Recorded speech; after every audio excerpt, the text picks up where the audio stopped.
I started dating Jason, who eventually became my husband.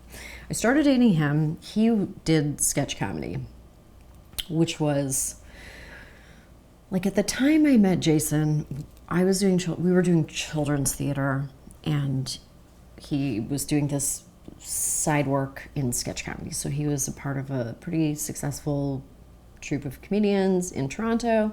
They put on shows all the time. They performed at a couple of venues in town that were very well known, the Rivoli and the Timpson's Playhouse.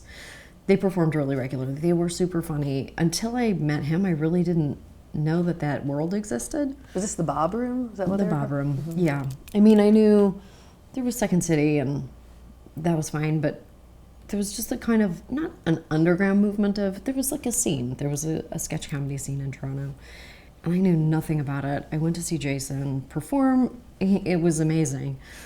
And through the world of children's theater, I had made friends doing other plays without Jason.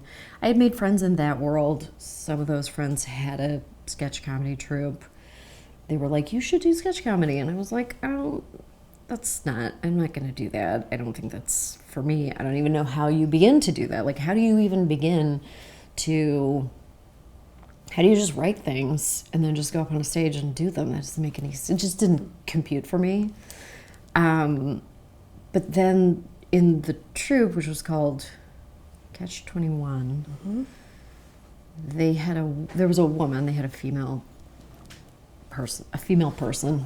There was a woman in the troupe, and she got sick, or she was off doing some other gig, and they were like, can you just fill in for her? I think you'll really like it. You'll be really, really good at it. We need someone. We're doing a show at Timpson's. Like, please just fill in for a couple of shows. We're doing like 3 shows. And so I consented to do that. I thought, well, this will be an experiment. I did it, and like literally the moment, like from the first laugh standing on stage, I was like, oh my God, this is for me. I love this. How did I not know that this was absolutely perfect? So I worked with them for a while, and through that work, the Atomic Fireballs, which was an all-female troupe in town, they were looking to replace someone in their group. That was 3 other women, Alana Harkin, who is on the show, and then 2 other women, Fiona and Sarah Carver, who are still in Toronto. I believe that they asked me to come and audition for them, and I did.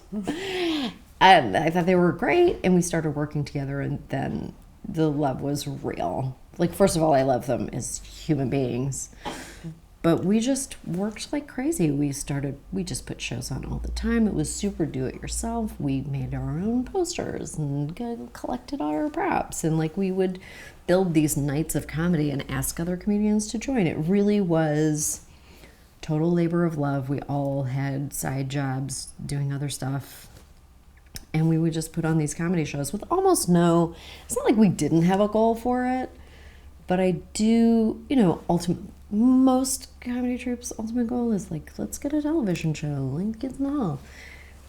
And I think that is true to some extent. Very difficult. That's a very long-term goal, very difficult. I think truly we did it because we loved doing it and couldn't imagine not doing it. And I would sometimes think like, oh, no matter what job I'm doing, I will always do this. And that just opened a million doors. Doing something that I truly loved, that was extremely creative, for almost no purpose. Like, never, with no expectation, doing sketch comedy with no realistic expectation of ever getting paid for it, but just doing it truly because we loved doing it, I think just unlocked all of these doors. It seems so improbable, but really, if you find like the kernel of something that you love so much, it opens doors in very unexpected ways. Like how for you? Well, one of the cruelties of the acting industry is that the more you care about getting a job, the more desperate you seem.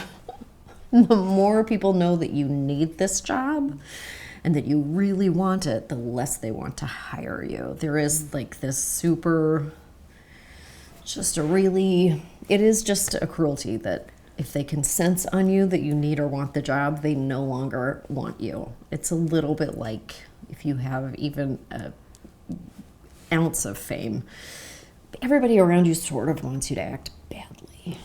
Do you know what I mean? Like people would complain about you, but secretly they're like, they actually love the divas. Like they actually like love to have a story about how someone was a super bitch.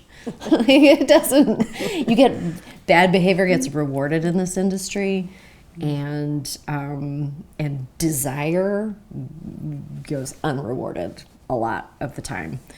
So actually finding a focus for our creativity that was really heartfelt, I just became a more relaxed person. So I did my job, which really just paid the bills. I auditioned for stuff, and I really didn't care if I got the job or not because I was so busy doing something that I loved that I had very little time to think about how desperate I was for all these acting jobs. And so I started booking jobs. Oh, it's terrible. But I did. I started booking jobs because I would show up and just be like, what is this? I don't even know. Like, kind of unprepared, but instinctively on the right track, in the right outfit. And I just started doing a ton of commercial work.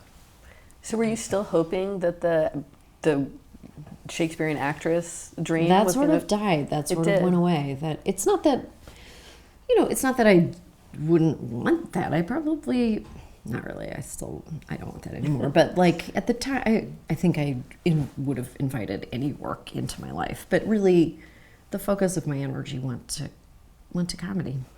What can you pinpoint what it was you loved so much? Was it the immediacy? What was it about being? I think I think it was the kinship. I think it was the immediacy. I think it's really fun performing in front of a live audience. It's unpredictable. It's loud. There's just something. It's just something about people clapping that fills some deep need in the soul. But it's true. I mean, I can't explain it, but it's true. It means something. Yeah. I mean, it's terrible when it fails. It feels terrible.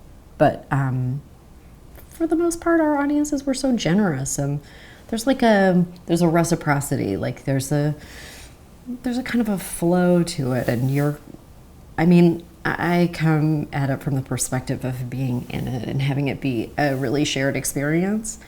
And I just happen to really like that.